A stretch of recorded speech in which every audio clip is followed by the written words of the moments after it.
Hello, and welcome to A Slice of Pie, the weekly news-ish show that we do on this channel. And I actually thought that this episode was going to be extremely boring, but we've got some interesting stories towards the end that kind of dropped a little bit later in the week. And yeah, let's just kind of jump into it. So this week we've been busy actually working on stuff for the YouTube channel. In fact, actually for the next 2 weeks we have an extra video dropping on Wednesday. One of them is the vlog that I was working on. We ended up doing a redesign of the Space Squid, and it's super cheesy, but it's a thing that we will improve later. And then the other one is actually Nova Build Part 2. But if you look at Nova now, it looks different again, and that's because part 3 is also in the works. So lots and lots of PC building content, and then I also have a couple of other mini videos. Yeah, they're just normal videos. I have other videos in the pipeline that I am hopefully also going to be able to put out rather soon. So let's just say I am working on a lot of stuff, and we will have more coming to you guys than ever before on this channel. But without further ado, let's kind of go into the game news, because we need to get the tech news as fast as possible this week. Shenmue is getting some refunds. Well, specifically those who kickstarted the game have the option to get a refund from Epic Games.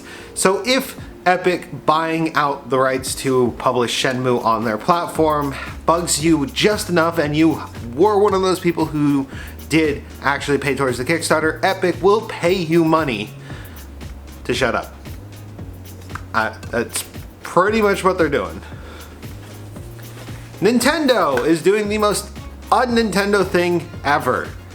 They are defending the boobage. Believe it or not, Nintendo is actually a lot less strict than Sony when it comes to nudity and partial nudity on their platform. This is a huge shift, especially from those of us who can remember the Nintendo 64 days and Conker's Bad Fur Day being the closest thing to an actual adult game on the system. I actually have Conker's Bad Fur Day. That being said, Nintendo has come out, their statement is very, very clear. As long as the respective parties get the game rated, it can be on their platform, and that's it. Like, no hoops to jump through. They don't even exclude adult-only games in this statement. Granted, I think there are laws around adult-only games that are just really weird, so I digress. Point is, Nintendo apparently is the console platform to be on if you want to get your adult game fix. I mean, this month there's a pinball game where you have to beat up animal girls with the pinball to convince them they're not animal girls anymore.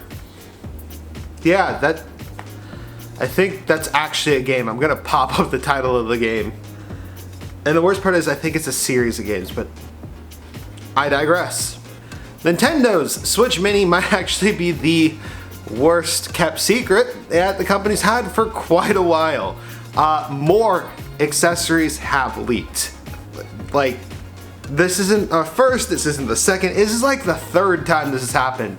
It's getting to the point where Nintendo might actually just be better off just announcing it so that we could stop speculating. That or these Chinese companies all got the same memo about the same clone console at the exact same time and actually think it's real. Game developers say it's better to pirate their games than buy them through G2A. Now, G2A and anti-developer sentiment about G2A, the wording's weird here. Essentially, devs have hated G2A for a very, very, very, very, very long time. And many of them have openly criticized the platform for being a place for stolen keys to be resold in a semi-legal fashion. It's often been criticized as being a gray market, as technically G2A isn't in the wrong for selling the keys because they don't know how the keys were obtained. But at the same time, the devs aren't seeing any money from these stolen keys that have now been charged back and refunded. So essentially, G2A has a bunch of extremely illegal-ish practices that feed the somewhat legal practices. Essentially, devs don't like it. They don't like the lack of transparency. They don't like anything about it. And so they're saying just pirate it. Pay us nothing, pay them nothing, because we don't see anything from them. That being said, G2A is actually saying that they're going to attempt to actually get the pirated keys off of the platform by having an auditing company actually come in and check the records of games and banning fraudulent users after they have found to have a fake key or a stolen key. And that's it for game news, and now let's just jump into the tech news, because yeah, we've got GPU wars to talk about.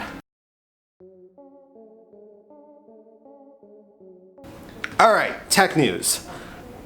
We're gonna start with NVIDIA Super. Now, NVIDIA Super, again, was one of those horribly kept secrets. The damn thing was pretty much announced before it was announced.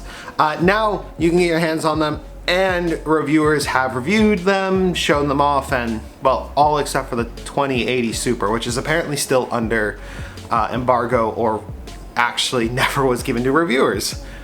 They seem to be a pretty substantial jump over the existing RTX cards, with only the 2060 Super actually being a price increase over the previous version. They actually are very much worthwhile cards to pick up and do improve significantly. It's around 14 to 15%, give or take, at sometimes even 20% game to game. So it's definitely an improvement. It actually comes very close to where Navi is projected to actually be, according to AMD's benchmarks. Speaking of Navi though, AMD pulled a move that even I am baffled by, and it's just one of those things that this is the GPU wars, we're back in them. So, AMD actually cut the prices of their unreleased RX cards. So, the Super cards are the exact price of the RTX cards, and the RX 5000 series cards were going to be competing with the 2060 and the 2070 directly, with slight improvements over both of them. Now the Super cards are occupying that spot, so AMD went, you know what? We're taking $100 off of both. Now the cards are launching at $100 less than they were announced for, and if they compete the way that they're supposed to compete, they are definitely worth it at that price point. It's going to be interesting very, very shortly in the GPU space, especially if NVIDIA tries to counter this cut by cutting their cards. Then the GeForce cards will be where they're supposed to be in the first place, and we won't be getting overcharged anymore. I think this is a good thing. I actually think that this is, let this happen, people. Just let it happen.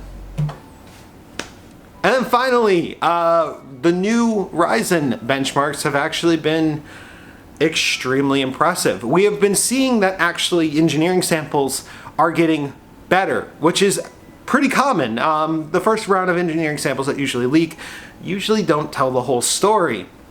But the clock speeds and the overclocking speeds have definitely been improving at a steady rate through the benchmarks. This is impressive because it means that the new Ryzen chips will overclock better than the Ryzen 2 chips, which do not overclock nearly as well as previous AMD chips have. I think my overclock is around 14 to 15%. It's not huge, but it's something. And that's going to wrap it up today, guys. This is actually going to be an easy one to short. I didn't flub too many lines. Thank you guys for watching. If you enjoyed watching this video, you can leave a like, comment, subscribe. I do this video style every week. I don't do this exact video every week. But yeah, so come by next week where I will talk about the news again. So yes, thank you guys for watching. Wolfie out.